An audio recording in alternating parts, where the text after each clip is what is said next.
This episode of Cognitive Dissonance is brought to you by our patrons. You fucking rock. Be advised that this show is not for children, the faint of heart, or the easily offended. The explicit tag is there for a reason.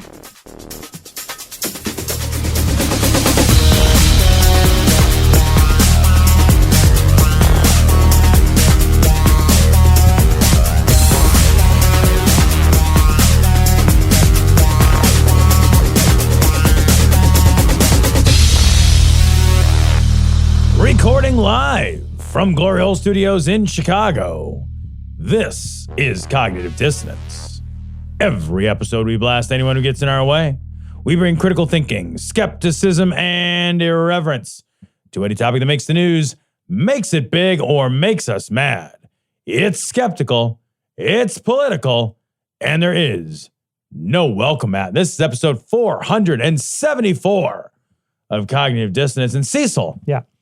I have a secret plan to make this the best episode ever. Now, it's been signed by myself and Mexico. I would show it to you. Can you just hold it up to the light so we can take a photograph of it and then I can see exactly what's in it? I know, the Washington Post.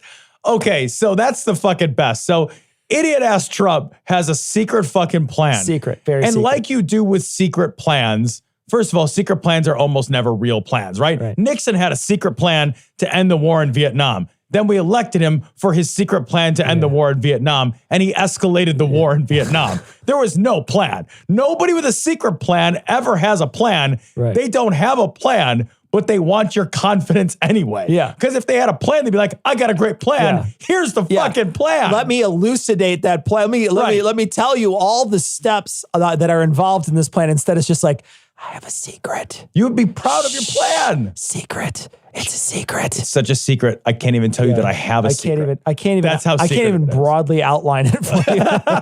And I love that he's got a secret plan to end the the impending trade war he created. It's like, I got a solution to the problem I created. He's exactly. What the fuck is wrong with you? He's exactly like an abuser. Like he's an abuser. Like that's what abusers do. Is they create crises to gaslight you, and then they fix it so you feel like a savior. It's like he's been gaslighting America for like 3 years.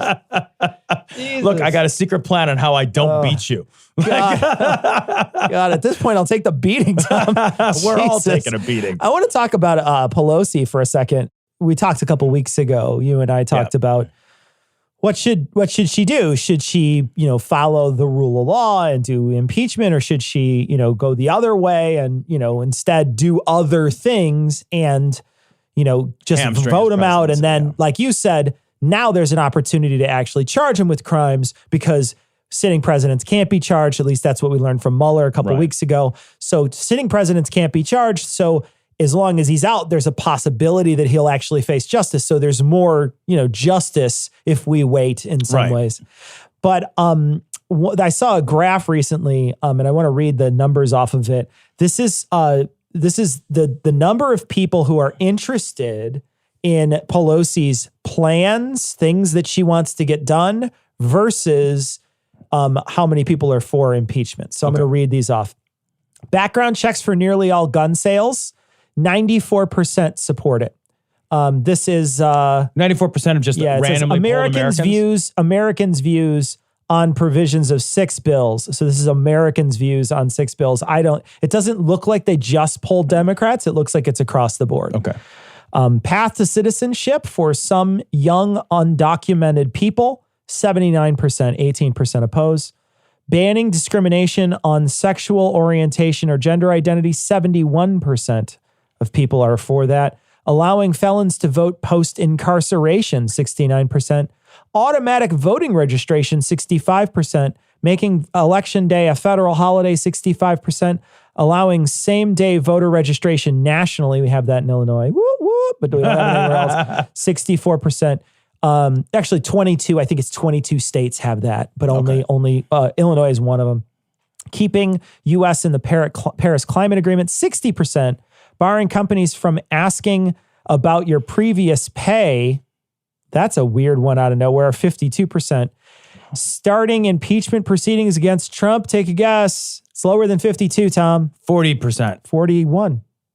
54% against. Yeah, I think that's a part of why Pelosi said she doesn't want to do it. Yeah. She doesn't want to make that move when the political climate and the larger American attitude toward impeachment is not really strong, because that's just going to galvanize a 2020 win for Trump. Yeah. Like we were talking about. And then everybody loses. Then you don't impeach him, and then you get that fucking asshole for another 4 years. And then it's deadlocked because chances are it's going to be another Democratic House again. Right. And then hopefully, we don't even know, like I'm saying that, but I don't even know at this point. It's interesting because, when you think about what Trump is and how bad it is, under Trump, when it comes to, all the lying and the deceiving and the bullshit and the constant eroding of all of the, the decent institutions of this country.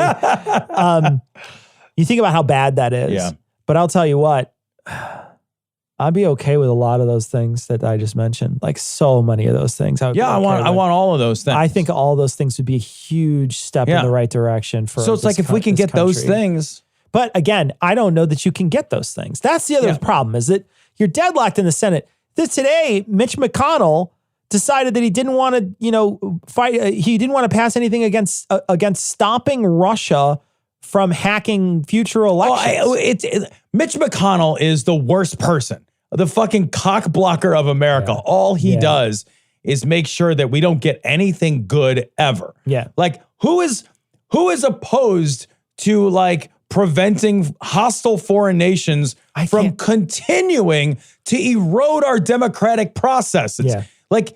It's not like, oh, well, maybe it won't happen. It's fucking happened twice now. It happened in 2016, and all the security agencies have all agreed it also happened in 2018. Yeah. And so it will happen again in 2020. It's definitely going to happen. Like this is like this, and we can't even decide we don't want that to happen. Well, I think everybody has decided that they don't want it to happen. I think the problem is that these people that are in power, I mean, they are making a correlation between Mitch McConnell and the fact that he's getting money from lobbyists and the people who run the automatic voting machines or whatever they call them, the electronic voting machines. Right. That lobby is paying for some things, and that is convincing him to not vote against this, or to vote against this, or not bring this up. Well, and I also think that it might be seen as a sort of a de facto, like, okay, the Russians did influence it, because what Trump has said, there's a tacit agreement that, right? Yeah, Trump has said, time and time again that the Russians had no impact on the election. Right. So if we were to fix something that had no impact previously, there's an admission there. Yeah. And so rather than admitting the facts of the world, rather than fixing a problem that literally threatens to erode our democracy, we would rather take a fucking shitty political win. Yeah. Like this is how we go out. This is it. That's what it's about. It's the shitty political win. This is a Facebook thread. Yeah, this is a fighting Facebook thread. Yes. That's all this is. Yeah. Our government has turned into, when you go to the voting booth from now on, you can either do a happy face, an angry face, a sad face, or a hearty. Those are what you get to do. You could do a thumbs up. You hear me right now on this. The day I go to the voting booth and I can vote with an emoji, there will be a single gunshot and a thump.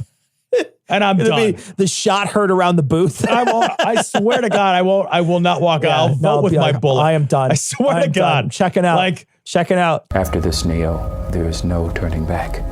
Take the blue Banaka and you get a wonderful gush of pepperminty awesomeness. Take the red Banaka and you get a spicy tingle of cinnamon freshness. Remember, all I'm offering is fresh breath.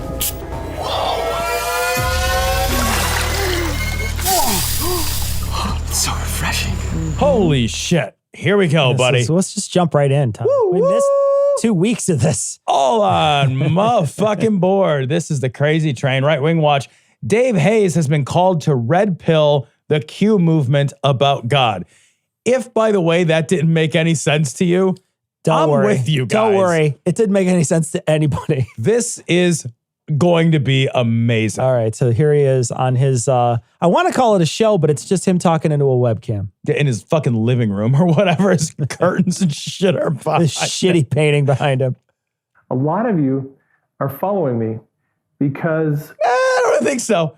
What do you mean by a lot? What do you mean by a lot? Let's go into this for a second. What's a lot? Well, I guess if you're watching the video, Yeah. a lot of the people following me that are watching my video, 100% of the people watching this are seeing it. of my Q decodes.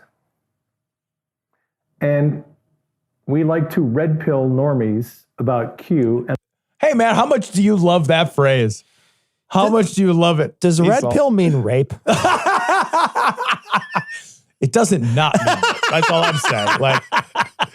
Like it would be great if he was like, we'd love to roofie normies. Oh, shit. That's a whoopsie. Yeah. Okay, we shouldn't red pill the red pill. That's what we should. Never red pill the red pill. With his knowledge, he's Brock Turnering me next to a garbage can. My knees are all scraped up. We're going to Kavanaugh the normies is what we're going to do.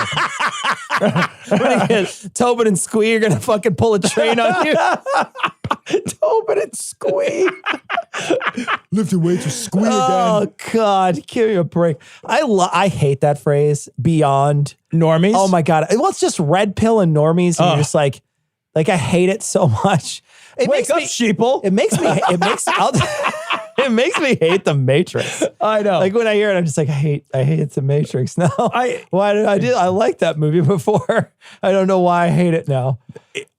There's never a reason to ever take anyone seriously as soon as somebody says that they want to red pill something as if that's a verb. As if, you could red pill it. I'm going to red pill it. Yeah. Oh, all right. You can't be interesting anymore. Like, that's it. Like, there's no way. Whatever you say next, I'm going to red pill. Yeah. Oh my God, you're on fire. Be like, I'm waiting for the next guy to tell me. Like, what? Unless you're going to flip this car. I don't, Unless you douse me out with a bunch of red pills, I just don't care. And about the deep state and about corruption around the world in politics and entertainment and media. And we want people to know the truth. We want to red pill people so that they understand the truth forever about all this corruption. Yeah, that's what red pill means. That's the metaphor for red pill. Yeah. You're a fucking minute into this. You haven't said anything. The truth. We also, I'm the red-haired stepchild in this. You have no hair. You're bald. Also, isn't it red-headed stepchild? Isn't that different? I don't know. Is it red-headed stepchild? It is red-headed stepchild. Maybe the saying is talking about something else. Maybe they're talking about like an erect, very red penis. Maybe the red pill stepchild. The red pill. My penis looks like a giant red pill. I got to stop beating it. That's the problem. This whole movement, the Q movement, because I am very reluctant. I'm a reluctant to make a point. He's a reluctant, is what he just said. He's reluctant to get to the fucking point. That's why nobody wants you, even in your crazy conspiracy group. Very reluctant. I'm a reluctant convert to the idea of the deep state and the pedophile, human trafficking, all corruption, global corruption, all that stuff. That is not something I've ever been interested in. I've not studied it. I haven't researched it. It's not my thing, not on my radar. People send me videos and links. Wait, so is he saying he doesn't believe that stuff? I think he's just saying he's fucking ignorant. I think he's a reluctant But a reluctant convert means that he does believe it now. He's converted, right? Yeah. If you say you're a reluctant convert, that doesn't mean that you did eventually convert, but you were hesitant about it, right? I'm not misreading what that means, right? No, you're not misreading it at all.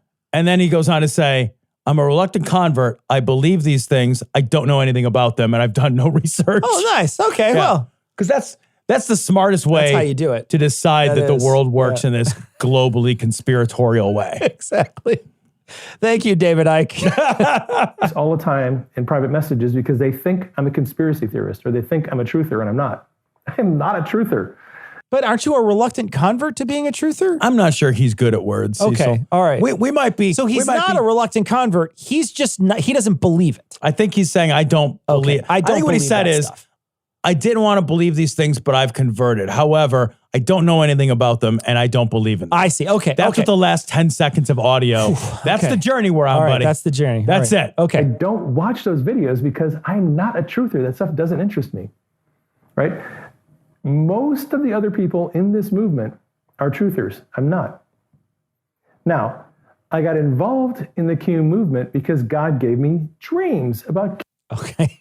Well, I don't believe in any of that garbage. I just wait for my magic man in the sky to tell me some stuff. You guys believe some crazy shit, let me tell you. But I believe an omnipotent guy puts thoughts in my skull. While I sleep. That's what I think. While I sleep. On the off chance that I'll remember the most important conversation ever. I had a dream the other night. Oh my God. Hold on a second. Hold on.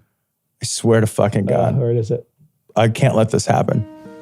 So I had a dream the other night. Oh God. There I was. This hurts me. You know this hurts me, right? Of course. I was coming down this hall, and it might have been an alley. I'm not sure. And I was dressed in like the old timey 1920s gangster outfit, right? And there's a guy. I was going down this hall, and there's a guy, and he's walking right next to me, and it's dark. It's dark. Yeah. And I'm like looking at him, and it's kind of like walking down like a dark street at night. Yep. I'm kind of side-eyeing this guy. And at one point, he grabs my neck. And so I feel him grab my neck, and so I grab his neck. But his neck's really squishy. And so I squished his neck, and he passed out and fell to the ground because I just collapsed the whole thing. It was like a balloon. You know, like when you take a balloon and you squeeze? Yeah. It was like that. It was like, vrunk, and it just, blah. And so I squeezed his neck, and he fell down, and he passed out. And I might have hit him, and that was my dream. Swear to God, I've never cared about anything less than everything you just said. I will tell you that a few weeks ago, I shouldn't even admit this on the air. A few weeks ago, I had one of those dreams where like you're in a fight and like you can't hit anybody. You know, but my sleep paralysis didn't work well, and I struck the pillow that Haley was using for her head to be on. Yeah, like several times. She just woke up and I'm punching her in the head. Nice. Basically. Nice. Which she didn't think that was funny. She was not amused by that wake up call. It was not her favorite way to wake up. I can imagine. But you know what? I don't care about that either because it's a dream. All right, I'm done with that. Q. And he's like, I want you to focus on this. You need to learn. I'm going to red pill you about corruption. I'm gonna fucking red pill you whether you want to be red pilled or not. That's why I think it means rape. Like I think it's when they hold you down and make you do stuff. Is it like even in the metaphor in the Matrix that you have to make the choice? Yeah. Like if I remember that, and I do, like you have to make a conscious choice between truth and ignorance, right? Yeah. Yeah. So you can't red pill somebody else. Yeah, you literally doesn't make any sense. You're right. Yeah, you're right. Verbing your noun doesn't fucking work right. Doesn't work because your metaphor fails. Right. You're not metaphoring right. And human trafficking and all the other stuff that's going on. So as I've been getting red pilled about all that corruption and stuff that you guys already know about, now I am red pilling you about God. Well, There's never been anything more meaningless. He's than red that. pilling us about, can't God just like stop at the pharmacy and do it himself? I know, right? Like, why does he need you? You know what I'm going to do is I'm going to take this amazing word that I have and this giant ass red pill that's as big as a fucking trash can, and I'm going to red pill the entire world if I can, but I'm going to do it through a source that no one's heard of. Yeah. You have infinite magic powers. Infinite, perfect, unlimited magic powers that never deplete no matter how much you use them. Right. You created not just stars, but the very idea of matter and time itself. Right. Because, I don't know, you were bored and needed playthings. Yeah. Right? Yeah. And you're like, oh, this is really important. I'm going to tell a fucking bald guy in a dream to go on YouTube. tell 10 people. And then it'll be like a multi-level marketing thing. Like you're better off like telling a rat that can cook dinner, like that Ratatouille rat. Like you're better off telling that guy. from what I understand from doctors, if it's a legitimate rape, the female body has ways to try to shut that whole thing down. Oh, shit. Here we go again. This story comes from the Washington Post. In Alabama, where lawmakers banned abortion for rape victims, rapists' parental rights are protected. So in most states, if you're a fucking rapist and you rape somebody and they become impregnated and then they have a child, in most states, you just automatically don't have fucking parental rights to the person that you helped create through raping somebody. In Alabama, that's not the case. In Alabama, you can be, and there's a heartbreaking story about a young lady whose like uncle rapes her, goes to prison, and then is like, yeah, I want to be a part of that kid's life. Yeah, 2 kids, I thought it was.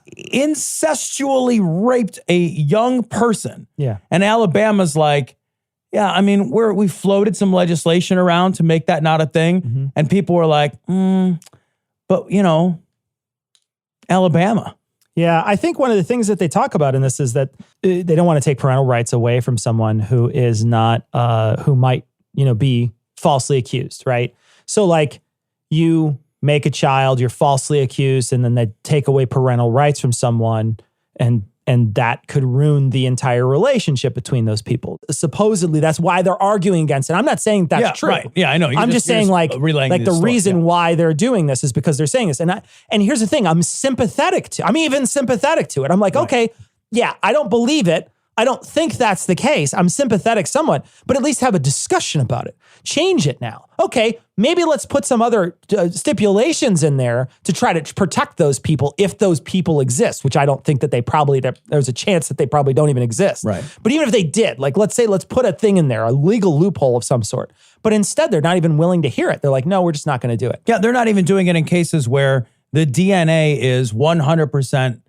certain that person is a rapist. The story in this, they're not doing it with anybody. They initially only wanted to do it with incestuous, right? And they won't even do it here. They won't even do it there. They won't even do it here. Yeah. The DNA in this story that they relay is anecdotal, right? But the story is like there's this young lady and she's raped by her uncle, and the DNA absolutely is conclusive that this child is a child of the rape, the incestuous rape, and this person has legal parental rights, custodial rights that they can pursue through this, through legal machinations. It's fucking awful. Yeah. And it's like, I read this story and I thought, we can't get there's no legal system, there's no justice system that's going to get everything perfect, right? And so in the absence of perfection, you have to err always, I think, on the side of what is statistically most likely to produce the greatest good? Because you can't get it perfect, so you have to go, I think, utilitarian. Like, I don't know of another way to think about that. So you have to do the least amount of harm, try to do the most amount of good. My mind, I can't get past, are some parents going to be disenfranchised if you were to pass a law that says, if there's clear and convincing evidence of rape, that, your custodial rights are forfeit? Yeah, absolutely. But like these kinds of laws should protect the kids. Yeah. They should protect the kids. Parents are always secondary to the interest of the children, right? Because the children can't fend for themselves. Sure. If I lost my rights to my kids, I would be very, very fucking sad. But if for some crazy fucking reason, it was better for my kids, then it would still be the right thing. Because they're kids, I'm a grown-up. Sure. So if I eat shit for their benefit, that's okay. That we've all decided that that's just how it works. I can't see a world where we say, bearing in mind what we know about rape, bearing in mind the statistics around rape reports, rape convictions, false accusations being a de minimis problem. Very, very tiny. Right? Bearing in mind that what we know about those things, what is the most likely law to do the most good? And it seems like keeping kids away from their rapist parents. Sure. It's like an easy answer. Seems like an easy answer. Seems like an easy answer. Alabama can't get anything right. Yeah, absolutely. I agree. Why does anybody live in Alabama? Leave Alabama. Yeah, I think that there's a lot of ways that we can change our system to be utilitarian. I think the first thing you do is you change it from being a vengeance-based system to an actual justice system where people are actually Rehabilitated. That changes everything. That's a game changer for our entire country. It's a game changer in the sense that people stop, like the recidivism rates drop dramatically. Can I ask you a question about that? Do you think that American culture has an interest in a non-justice-based, non-vengeance-based system? Do you think that there is a... Do you think that happens, that American culture? I think I think a lot of people are interested in vengeance. Yeah. Yeah, me too. I think it's a waste of human beings, in my opinion. I do too. Yeah. I just wonder if you think it's practicable in America. I don't know if it's practical. I think it's the right thing to do. And sometimes the right thing to do isn't practical. No, I know that. I'm asking a separate question about not whether it's right or wrong. I don't think it's practical. I don't think you can do it. We can get there in America? I don't think so. I don't think you're going to get gun control either in America. Yeah, I don't think you're going to get those things because it's not the practical thing to do would be to do these things. These couple of things would change things. They'd be huge game changers for us, but it's not practical in the sense that you don't have the political will to do it. I think you also don't have the mindset. Yeah, I think that's what I mean. I think it flies in the face of like who we are as Americans, like our American culture. We hate each other. Yeah. We don't want each other. The system that we have makes us dislike each other, makes us like to see other people fail, makes us like to see that. Do you think that's a result of like the hyper individualistic spirit of America? I think it's the hyper capitalistic spirit of America that does that to us. I think it's the system that we, it's a system that we created. It's a system that we created and we continue to perpetuate. Because I would love to see a rehabilitative based system, but I don't know that we get there until we get away from this individualistic society and go to more of a collectivist society, because we don't recognize that like that the faults and the problems of the individual are a fault and a problem of the whole, that they interact with one another. Yeah. We draw hard lines between the individual and we don't value the whole. Yeah. We're not social, we're not collectivist at all. Yeah. We're so individualistic. I don't think that we have any appetite for rehabilitation. Our fairy tales are all individualistic. Our fairy tale or bootstrap fairy tales. Yeah. They're all individualistic. Right. They're all I did this myself. Yeah. Bootstraps are all I did this myself, but it never pays attention to the moment that you got helped at all. It never pays attention to that. It's always like I started doing dishes and then I bought a multi-million-dollar corporation. And all the steps from, A to Z, it's all the steps. We don't connect the dots. We just jump from one to the end. Yeah. And so it's the individualistic thing that I think is the real problem. And I think like until we see the success of the whole as being a goal, because I think America as the sort of the narrative of the American spirit of like who we are as people sees success as my success. I view success as if I am successful. Sure.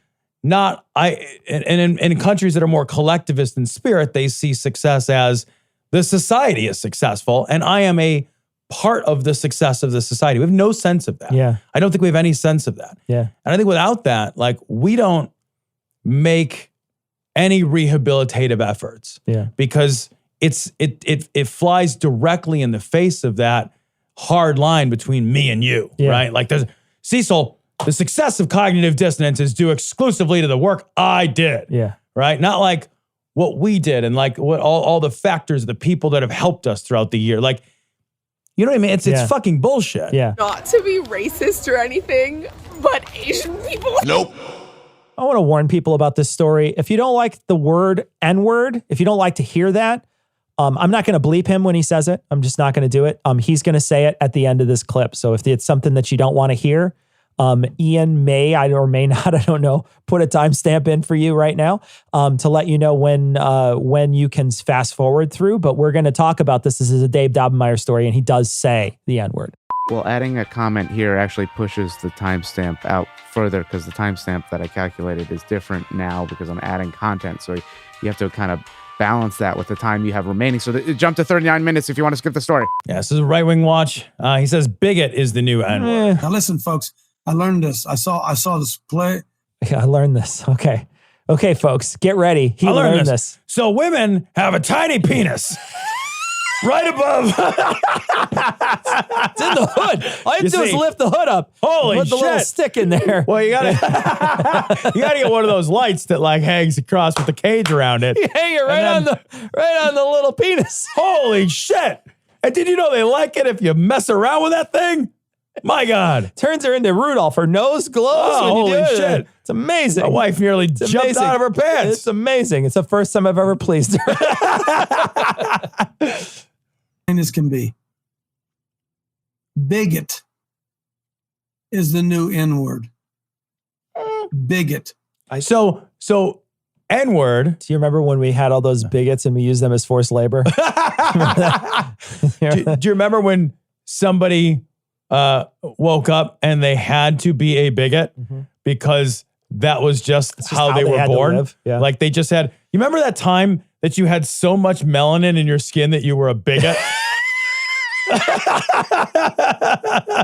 There's nothing you could do about it. Yeah. You couldn't do anything about it. You can't, like, remember that time you couldn't change your mind? Yeah. So you were a bigot? So no matter what you did. Yeah. And then you went to the bakery and you asked for a bigot cake. And remember when we had the bigots only fountains? Yeah. And all the bigots had to do the sit-ins at the lunch counters. And then they had to do that. They took down that bigot statue. Oh, no, that's real, actually. That's real. That's a real thing they did. Yeah. They don't call us N-words. They call us bigots. Like, it's so funny. It's like the only two uses for the N-word are if you're a rapper.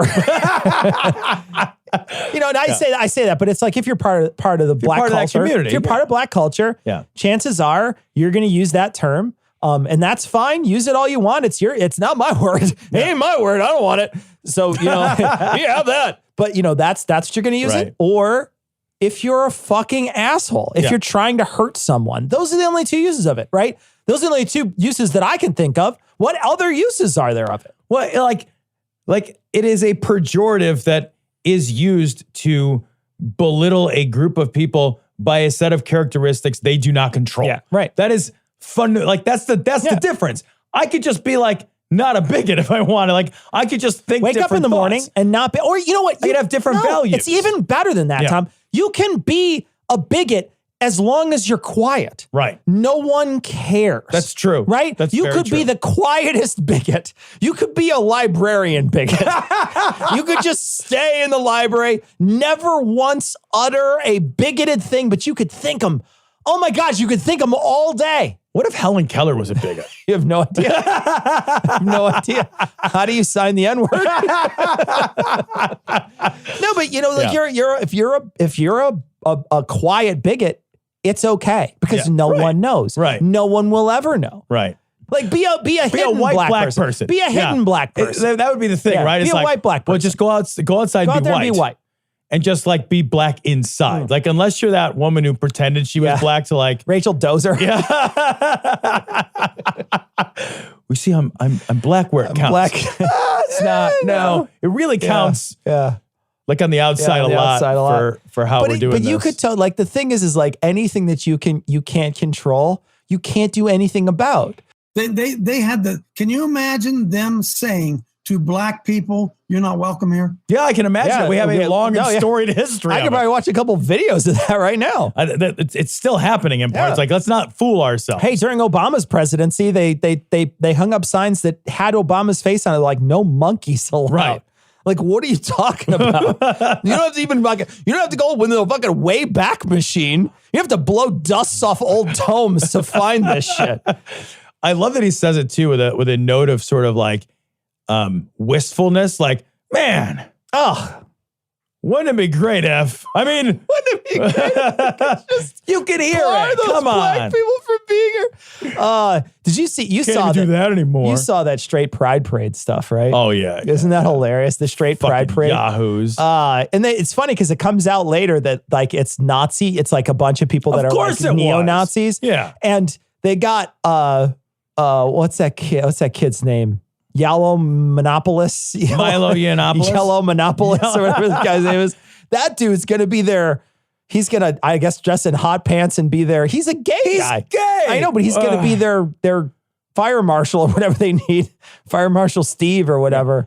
There was no way the straight pride parade wasn't Nazis. Right? Like, there was no way. You hear that and you're like, who's showing up? Like, well, it's funny because they missed the whole concept. They're thinking like, I'm proud to wear a stick my thing. like that's what they're proud of, right? They don't realize that the pride comes from the adversity of being different, right? That's where the pride comes in. It's not like anybody's like, I'm proud I fucked this dude in the ass. Like nobody's proud of that. Instead, they're saying, I am proud of the adversity I face because of my sexual and it's a way to refuse orientation. to be shamed. Yeah. I'm proud of this. Yeah. And like, you just miss it? How do you miss it? How do you miss that and be like, no, man, straight pride? What the fuck are you going to do there? Well, I think that they miss it intentionally. Like eat mayonnaise sandwiches? Like, what do you do there? What do you do at straight pride? What do they throw? White bread? Like, what do you throw? I don't even know at this point. Like, everyone's modestly dressed. Like, I don't even understand it. All the women in skirts. Everybody just buttoned all the way up to the collar. Just, who are we going to have sex with? The opposite sex. Are we fun in bed? No. I go home. You're boring. You're a bunch of boring Nazis. You're boring Nazis. Oh, God. There's a video on our Twitter feed that we watched a couple weeks ago where this girl just crushes it. And she's like, we have unbelievable privilege 364 days a year and one day where we get to celebrate that unbelievable privilege. And I was like, that's brilliant. It's perfect. That's absolutely perfect. So funny. Isn't that bigotry? Isn't that big? Yeah, we had some guy chanting, go back to Alabama. Go back to Alabama. You tell me that's not bigotry? You tell me that's not racism? Wait, it's not. Well, no, your race is not your ideas. Yeah. Your ideas are bad ideas. The reason they're saying go back to Alabama is because Alabama is a hotbed for bad ideas right now. Yeah. Right. It is a metaphor for the culture of the South. Yep. It is not the same as saying go back to Africa, which is a continent from which people were kidnapped, put in boats, and then enslaved. But see, they can throw the word bigot out there, and bigot is a socially accepted word. Oh, if they called what?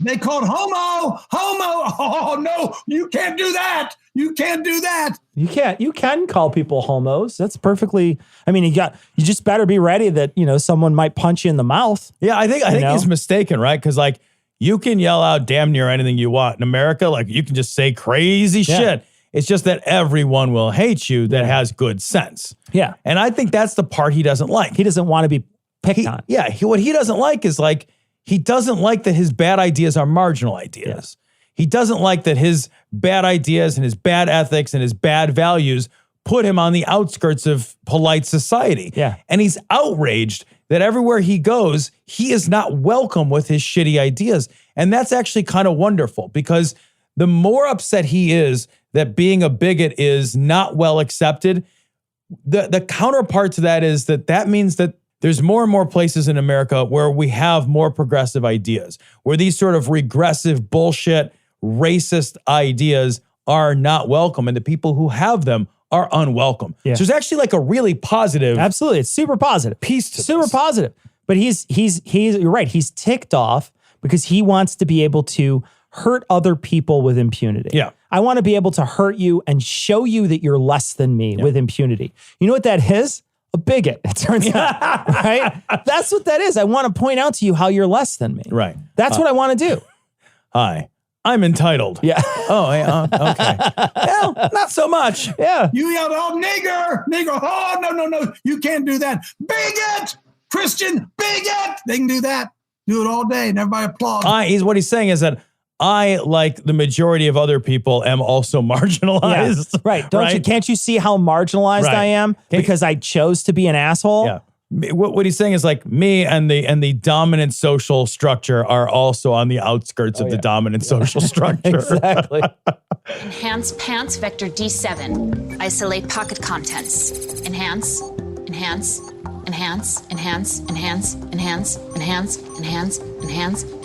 Meet me at the strip club tonight. It all goes down. XOXOVB. I wonder who VB is. This story's from CNN.com. Congress to investigate deepfakes as doctored Pelosi video causes stir.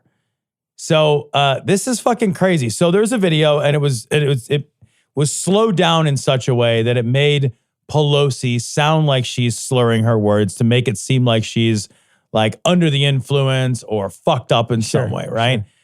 Sure. And Trump retweeted it. Yeah, Trump retweeted it. Trump, the fucking President of the United States retweeted a fake doctored video in order to smear a political opponent. Yeah. And I put this in here because I think it's really fucking important, because we're in a place, and we talked about this a couple of years ago, we're in this post-truth world. Right. And that's a scary place to be, is in a post-truth world.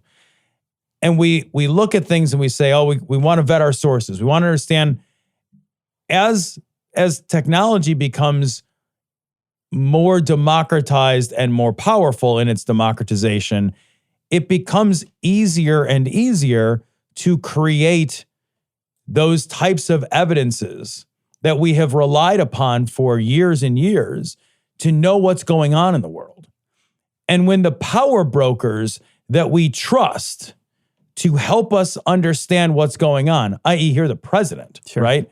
When they are willing to use doctored videos, doctored photos to tell us a new truth about the world, that necessarily will influence what we do, how we think, how we vote, who we go to war with. It's scary. That's scary shit, because it upends the idea that we can know things.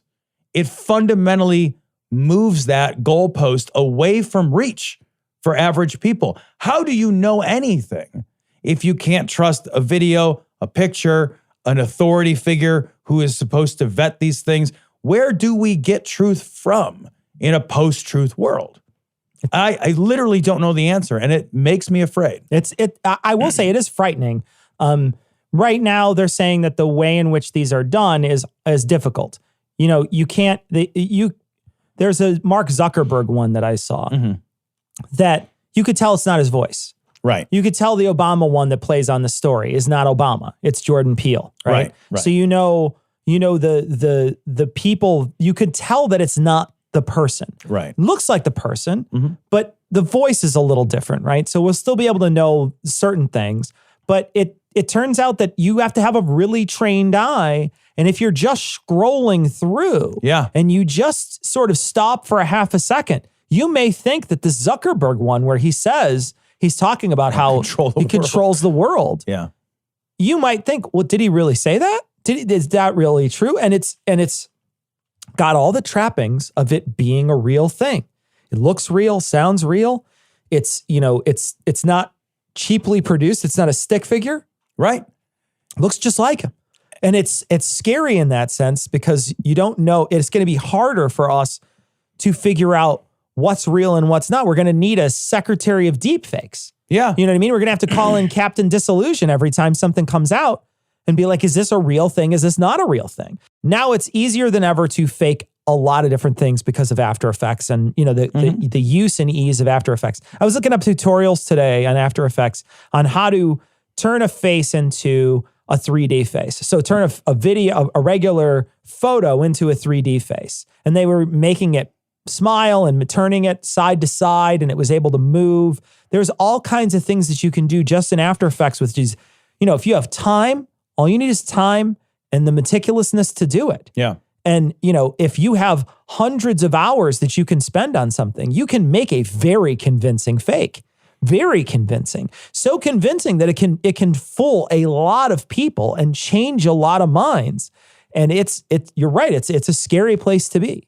And the other thing that makes me really uncomfortable with all of this is that, and there's nothing we can do about it, is that one of the ways information passes, so information passes from, let's say, a bad source to me. Well, you know, to some degree, I'm going to go to work and I'm going to tell the people at work, right? I'm just going to have a conversation. Did you hear that thing that Zuckerberg said? Yeah. And then now I told you about it. And then when you see it, you're more likely to believe it again. So information doesn't have to go just from the source to the person. It then also becomes part of a larger story that we tell each other, gather around coffee, having drinks. Did you see this thing in the news? Yeah, I saw that. Oh my God. The Russians blew up that fucking ship. I saw this fucking video of it. And it was on a page that looks just like CNN. Oh my God, did they really? Now what do I think happened? I don't know if that happened. You can fake this shit in ways that really is deeply unsettling. And the people that are in charge, the fucking president. They have a broader responsibility to rein that in, right? Because if we don't rein that in, then there's an erosion of public trust, which is nearly total. How am I supposed to know, if the president says we need to go to war, and this happened, right? We need to go to war because Iraq has weapons of mass destruction, and we know that they actually don't, but we're going to say that they do. And we are going to hear that story, and we're going to tell that story to the UN, and we're going to tell that story to the American people, and then we're going to go to war, and however many hundreds of thousands of people are going to die needlessly, right? Now imagine how much more convincing that is when you can add a video to it. We're going to go to war because they blew up this battleship in the middle of the sea, the Gulf of Tonkin, for example. Maybe if you wanted to start a war, adding the video element changes everything. It changes everything because you can lie and corroborate. And how are you as a regular person supposed to vet truths? If you can't vet them through your authority figures and you can't vet them reliably through sort of secondhand eyewitness, which is what video is. Yeah. What the fuck are we supposed to do? How are we supposed to know what's real? Well, how do we avoid being manipulated? Well, and I think the first line of defense should be the person who's in charge, right? So the president and Congress, they should be doing things to make sure that there's protections in place. They didn't do it when it comes to cyber attacks. They didn't do it when it comes to voting. They didn't do it when it comes to those things, but they should be looking towards this stuff. The problem is that we talked a couple weeks ago about the president visiting a ship and saying, well, what's with all this new electromagnetic technology, railgun technology to shoot planes off of here? I want them all to be steam. Yeah. I want it all to be steam because we've been using steam forever. And it's because he doesn't understand it. And he doesn't want to go. If he doesn't understand it, he doesn't care. Do you think he understands this in any way, shape, or form? Of course he doesn't. No. You could sit down and try to explain After Effects to that guy for 4 hours and he wouldn't understand. He would fall asleep in the middle of it. I'm not convinced he knew that the video that he retweeted was fake. I don't think he does. That's as problematic as it's a different scary, but it's just as scary. It's just as scary. Now you've got someone in power who's able to be manipulated by fake video evidence. Yep. And he has no intention of putting anything in place technologically to protect us from any of our technological threats because he doesn't understand it.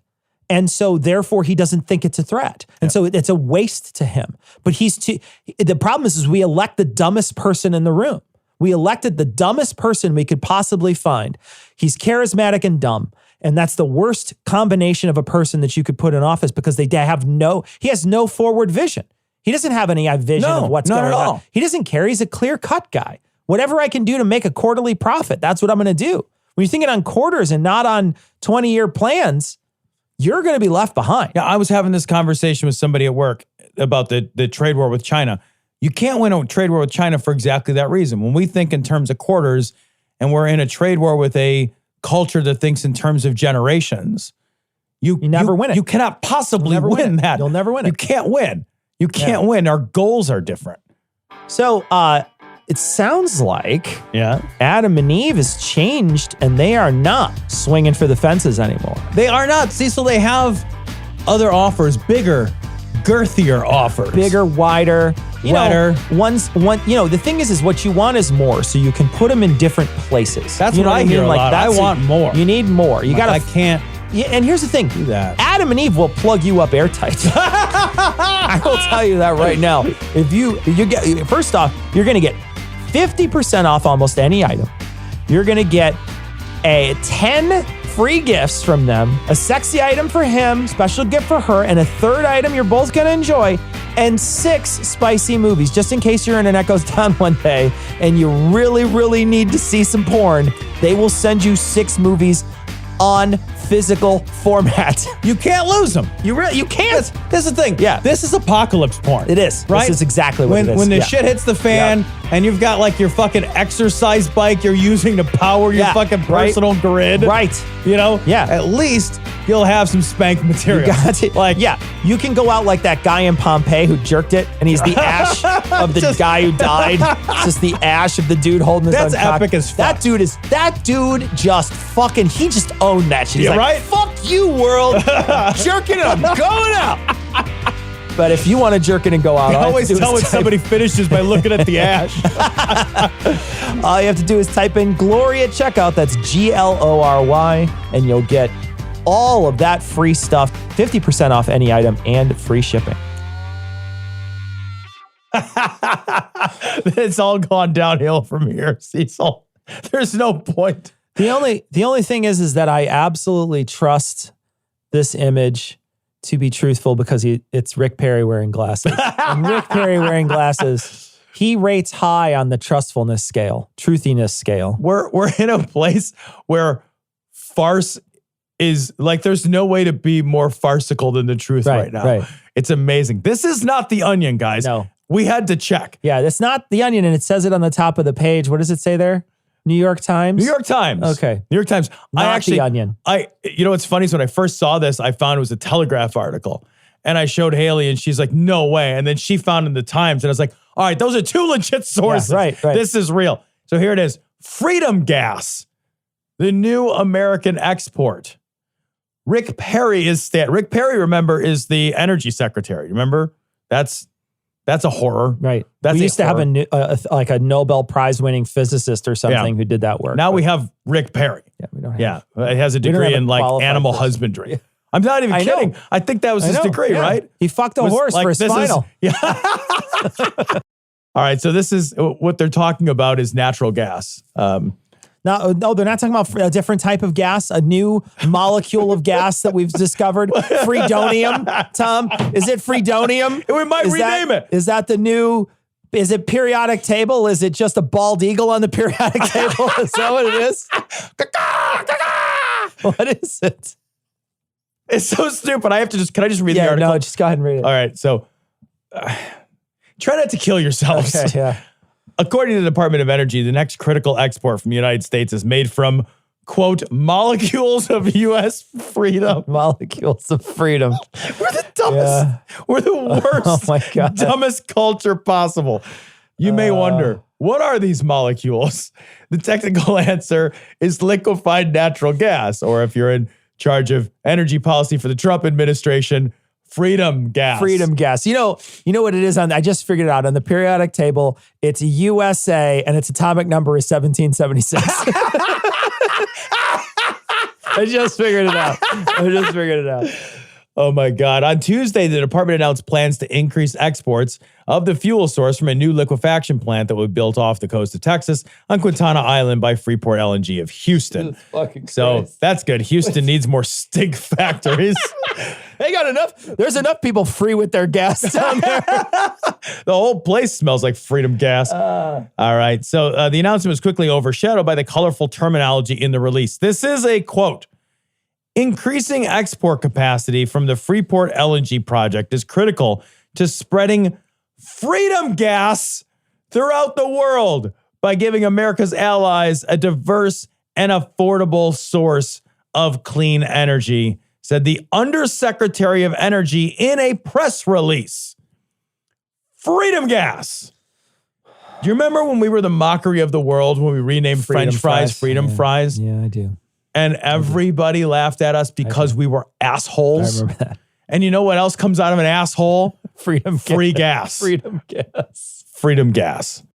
I also love this idea that America is the only free nation, that we have to export freedom. They did that all the time. Like, remember Bush was the one who really hammered that home when he's like, they don't like our freedom. They don't like our freedom at all. And you're like, no, there's a whole bunch of other places in the world that are free that aren't getting fucking explodinated right now. I do think that there's like an undercurrent in American culture where like there's people that think we're the only free country. Right. Like everybody else is just under tyranny. Like you go to like France and it's just like, there's a king of France. Yeah. Like exactly. They think wrong with they think there's so many places in the world that have a democracy. Right. And it's you're not just like, an unusual structure anymore. It's not unusual. You're like, okay, yeah, I mean, yeah, they still have a monarch in Britain, but it's like that they don't even do anything except for like cut ribbons and like take all their money. Yeah. They don't do anything else. Just knock on Bub Rub's door or and they whatever. Don't take any.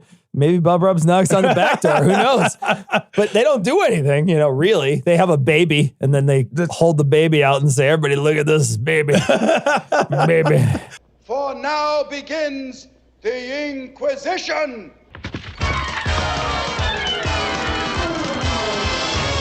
The Inquisition. Let's begin. The Inquisition. Look out, sin. We have a mission to convert the Jews. All right, this story comes from Right Wing Watch. This is Rick Wiles trying to provoke a Goyim uprising overthrow America's Jewish slave masters. Okay. Well, that He's guy, so anti-Semitic. what I love is that, this so even great. the headline escalates quickly. I know. You know what I mean? Like even the headline is just like, what? Rick Wiles' rabid anti-Semitism has really like come out recently. Oh, yeah. It's blossomed. It's so aggressive. We've watered it. We've cared for it. We've nurtured it. And now it's blossoming into a very, very, very beautiful swastika tree.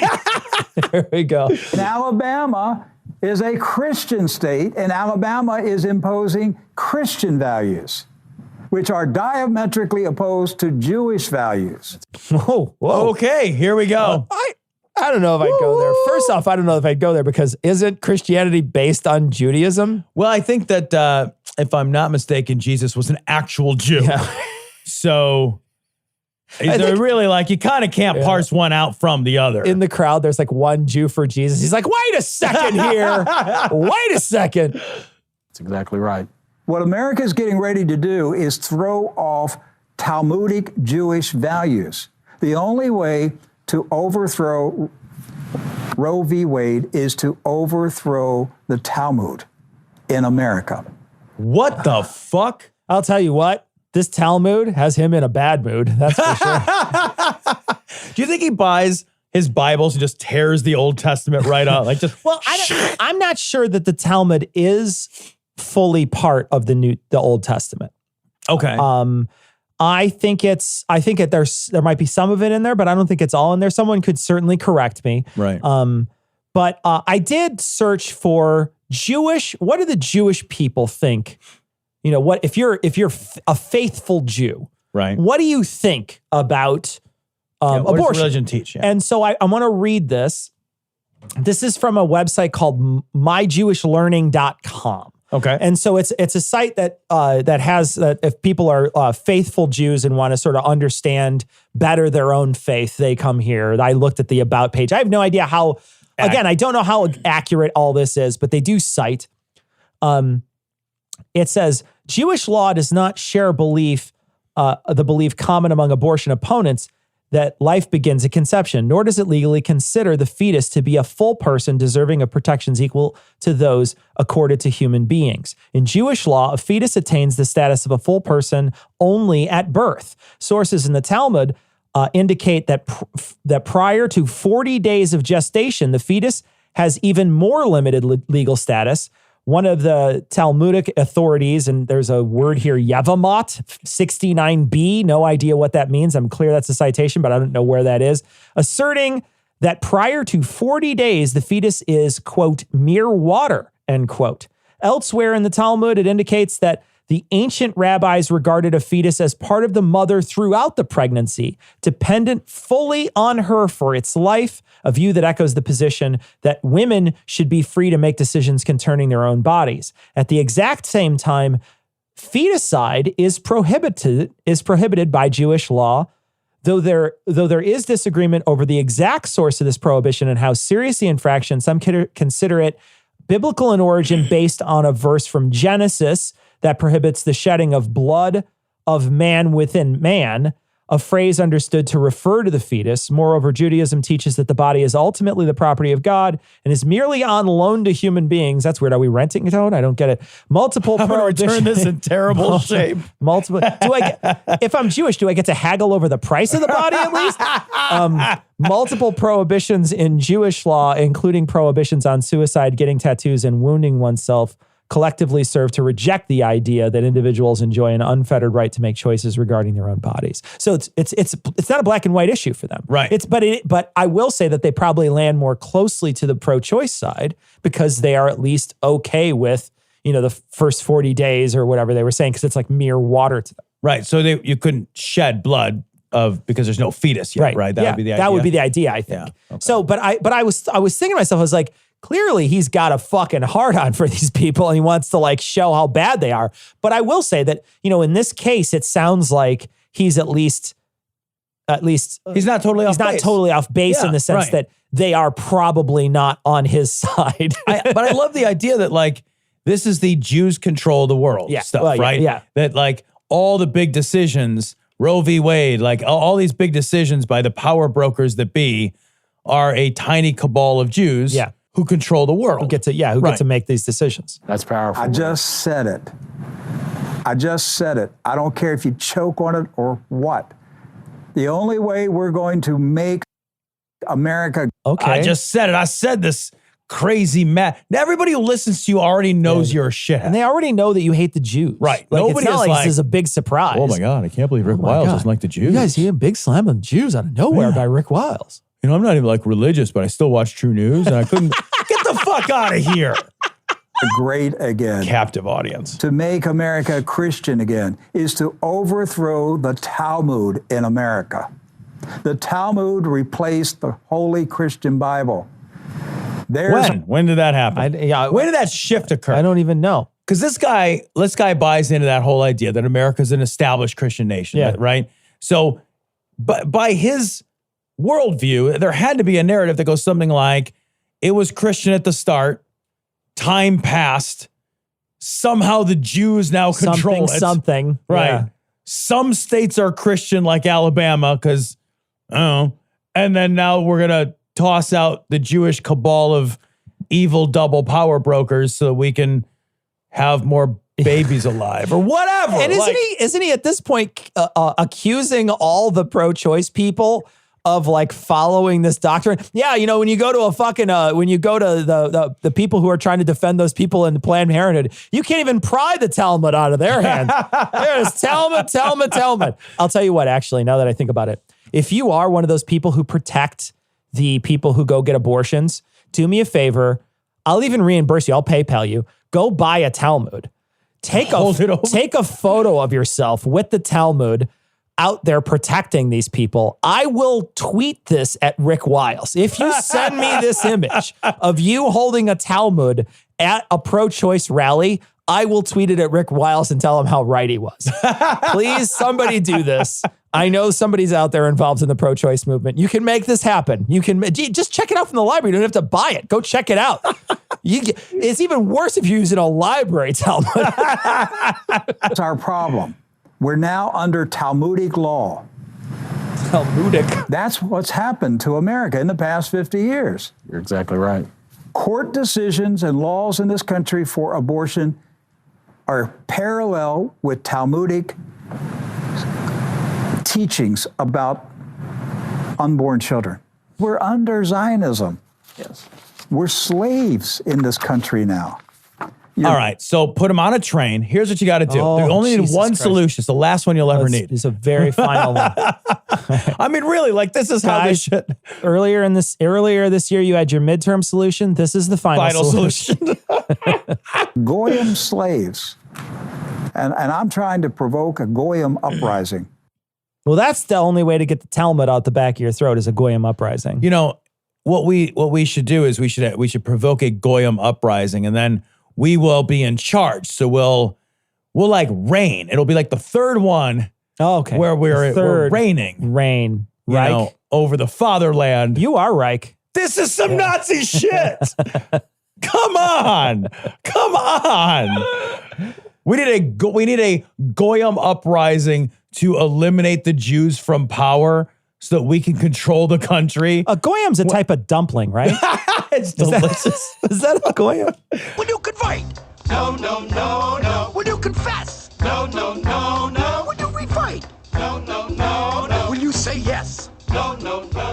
Well, I mean, let's not just stop here. He's definitely on a roll about the Jews here, Tom. This is Rick all right. Wiles So here, he's talking about the YouTube crackdown as it refers to the Synagogue of Satan. All right, Rick Wiles again talking about the Jews. Doesn't like them. No, he hasn't come around on that topic. No, he hasn't changed his mind yet. All right, changed his mind. Jesus told us 2,000 years ago that that YouTube is going to hate the Jews. It's right there. It's in YouTube chapter 3. All right, now, it's unfortunate because he didn't know about electricity or North America. Yeah, I didn't know about those, but he knew about YouTube. And funny enough, Instagram influencers. He knew about them too. Crazy. Last days, fake Jews. It turns out the president doesn't hate fake Jews. He hates real Jews. Wait, I think that's fake news Jews. Wait, fake Jews clues? What are we doing here? Will persecute true Christians. I said it, I believe it, and I will not retract it. What the fuck is a fake Jew? I don't know. Are they Christians? What are they? And so they're not Jews persecuting the Christians. No. When you become a fake Jew, what do they do? They just give you a bank or a media? They're just like, here's your media. You just get to choose which media you want to control. It's you just have whichever one. It's actually like if you're just the banker in Monopoly. Yeah. It's fake money. It's fake money. So there you go. Fake Jews. If I get to control any media I want old-timey wind-up record players. That's what I want. That's a good one. Because it's a big giant like love bell that hiss, thing. that room hiss that you get off that thing. It's such a warm sound. It's a warm sound. It's delicious. It is what it is. Our enemy right now, the enemy of the church, are fake Jews called the Synagogue of Satan. There we go. Yeah, Synagogue of Satan. There we go. I was waiting for it. I think we should have a Synagogue of Satan shirt. But I have no idea how you would even design a Synagogue of Satan shirt. I don't know. I would go. Yeah? If there was a Synagogue of Satan, I'd be like, yeah, all right. Fun. Sounds like I'll swing into that time. one. Yeah. I'll wear like a red yarmulke or whatever I have They can't to do. decide over the 6 or 5-pointed star. They're arguing over it constantly. No, it's upside down. I would just turn it a little to the side. It's 6 points. You can't make it upside down. Who owns Google? Who controls Google? Who owns YouTube? Who controls YouTube? Who owns Facebook? Who controls Facebook? The Synagogue of Satan. What are they Finally, something I agree with Rick Wiles about. going to do to me? You're going to come and kill me? Someday you're going to try it. No, because you're an irrelevance. Yeah, nobody cares about you. You can, listen, Rick, you can say crazy shit on your show that we watch to make fun of. Nobody cares. Yeah. Like, it's America. Like, no one's going to kill Alex Jones either. Like, no one kills people that say crazy shit. We mock you into irrelevance. Yeah. What are you going to do to me? I called you what you get are. promoted then. Yeah, I just called you what you are. Zuckerberg, you're the Synagogue of Satan. Come at me, bro. I know. He's so defiant right now. Also, Zuckerberg is like the least intimidating guy in the world. Like, you look at him and just like, you'd be like, what's up, Zuckerberg? Actually, you're kind of freaking me out. You look like an android. You kind of weird me out, Zuckerberg. Please don't look at me. It's so funny. It's like, what's he going to do? It's like, well, I mean, he does have nearly unlimited resources. And he also looks like he has a jaw that can unhinge. So I would be afraid on two fronts there. Yeah. Did the roof fall in on me? No. My God will hold me up. My God will preserve me. My God will. Nobody's trying to hurt you. I love these guys. Yeah. I love the persecution complex of these fucking lunatics who are like, I can say whatever I want because God will protect me. It's like, yeah, well, that and the fucking First Amendment. Well, that and the fact that nobody was going to hurt you anyway. Right. You're sitting in a safe-ass room, and it's not like even you could sit in the middle of, you could go to Facebook headquarters and be like, this is the Synagogue of Satan. They'd be like, sir, please leave. Yeah, you're a little nuts. We're going to ask you to step away from Sir, this is a Wendy's. Like, and you're not wrong. So do you want something or not? Fake Jews on the menu. Will defend me. My God will take care of me. The Synagogue of Satan is not playing games. They are coming. Well, I mean, you can play lots of Farmville, like whatever. You can do a lot of things on Facebook. You're right. You're right. Those used to be huge, those Facebook games. I never played any of those Facebook games. No, I didn't either. No. Facebook, I know Facebook had a bunch of games where you could, like, they actually did a really smart thing where you would send all your friends stuff to get stuff. Right, yeah. And then you would just be getting all these things like, I don't want to play your Farmville game. And then everybody had the same idea that was like, take me off it. Don't send these to me. It got to the point where it's like, where everybody wants you to throw a fucking multi-level marketing party feel. Yeah. It's like, hey, you want to give me a fucking beef jerky from this fucking beef branch game or whatever. Exactly, and you're like, get the fuck out of here. If I fucking see that notification again in my life, I'm going to throw my computer in a river. And I think I think they decided, they're like, no, this is actually pushing people off, and they stopped doing it's it. very unwelcome. It was super annoying. Yeah. It was so annoying. But I don't remember playing any of those. They might have been fun. I have no idea because I never did them. I never did them. So After the true church. These are people that murder babies. Do you comprehend this? These are people that murder babies. What do you think they would do to you and me? Well, I don't know. They've already murdered babies. Why didn't they just kill you as a baby? I mean, if they're really good at killing babies, right? Let's say they're like super good. Let's say that like once you get past toddler phase, they aren't very good at it anymore. Right. Now you're difficult to kill. But like killing a baby is like taking candy from a baby if candy is like their heart. Yeah. You could also just shove the candy in their mouth and suffocate them. There's plenty of ways to kill a baby. Babies are essentially harmless. They're the easiest thing in the world to kill. You could be in an entire room full of babies. You're going to be fine. You can kill a baby by just not killing the baby. Exactly. Yeah, you could just neglect the baby and it would die. Like, what'd you do to the baby? I didn't do anything. Yeah. And it's dead now. Measles did it. It's been 3 days. I've ignored it for 3 days. Suddenly it's my fault it's dead. You can even partially care for them and not vaccinate them and kill them. Right. You know what I mean? Like you got to work to keep them alive. Yeah. Babies try to die They're constantly. easy. It's super easy. They're like fucking sea monkeys. It's They're like just the worst Tamagotchi you've ever had. It's the worst. Anybody that would murder a baby is capable of murdering anybody. No, they're not. The babies are weak. I could murder a baby, but I can't murder like a 6'6", 250-pound skinhead. Yeah, right. I'm not going to go murder Hoist Gracie. Yeah. Right? Like, Hoist Gracie has got a baby in a triangle choke. He's choking a baby out. He's got a whole pile of babies behind him, and there's a whole line of babies leading out the door. And Hoist is just choking every baby out, throwing the baby behind him, discarding the baby, and then a new baby comes in. And he chokes. It's just a long line of babies. It's so easy.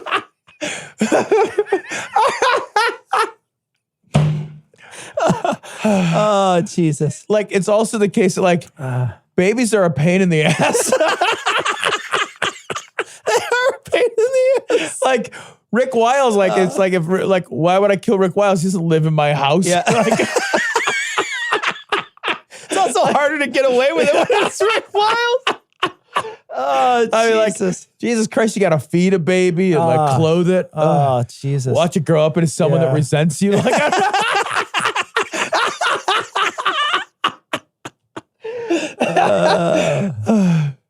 Wouldn't think twice. They would. In fact, Jesus said, they'll kill you and think they did God a favor. Right. Is that what Jesus said?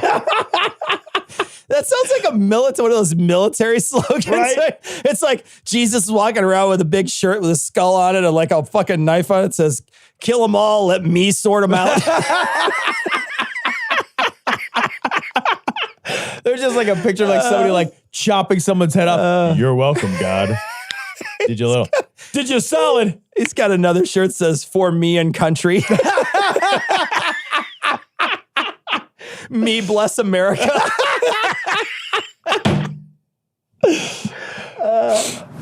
Because their God is Satan. Oh, that's amazing. I have no idea what that means. In me we trust.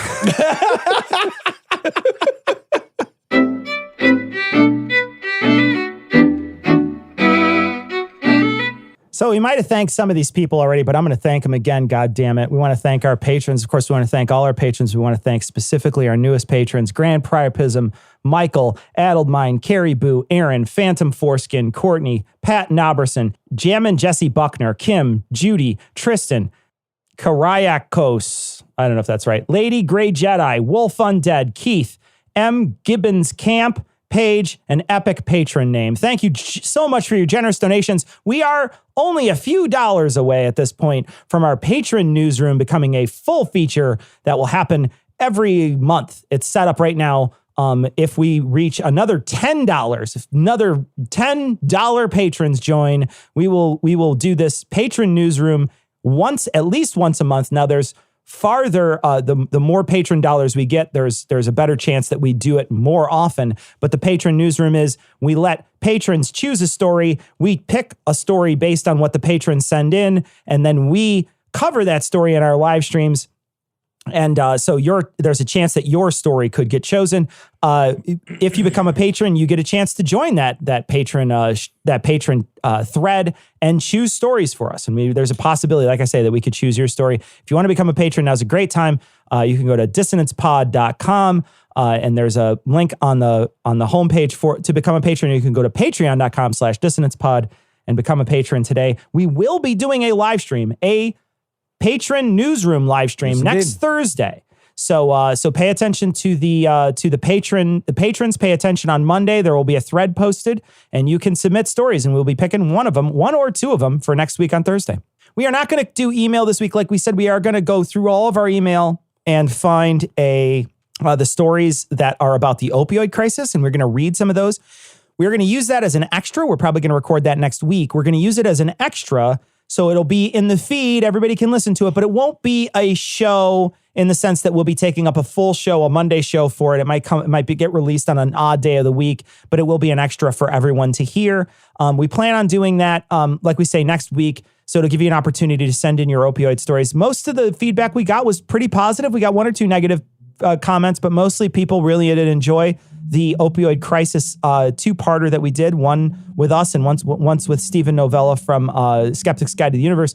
We got pretty good feedback on it, and we got a lot of great stories. So now's your chance to send in your stories or your comments, and we, like I say, we will read them as a full episode. That's an extra coming soon.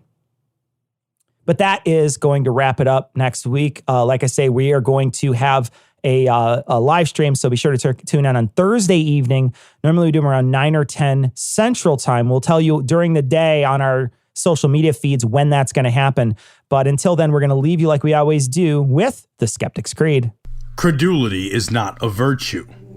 It's fortune cookie cutter, mommy issue, hypno-Babylon bullshit. Couched in scientician, double bubble, toil and trouble, pseudo quasi alternative, acupunctuating, pressurized, stereogram, pyramidal, free energy healing, watered downward spiral, brain deadpan sales pitch, late night info docutainment. Leo, Pisces, cancer cures, detox, reflex, foot massage, death and towers, tarot cards, psychic healing, crystal balls, Bigfoot, Yeti, aliens, churches, mosques and synagogues, temples, dragons, giant worms, Atlantis, dolphins, truthers, birthers, witches, wizards, vaccine nuts, shaman healers, evangelists, conspiracy, doublespeak, stigmata, nonsense. Expose your sides. Thrust your hands, bloody, evidential, conclusive.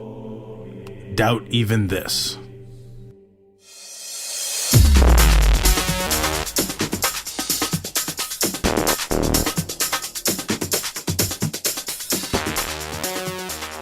The opinions and information provided on this podcast are intended for entertainment purposes only. All opinions are solely that of Glory Hole Studios, LLC. Cognitive Dissonance makes no representations as to accuracy, completeness, currentness, suitability, or validity of any information, and will not be liable for any errors, damages, or butthurt arising from consumption. All information is provided on an as-is basis. No refunds. Produced in association with the local Dairy Council and viewers like you.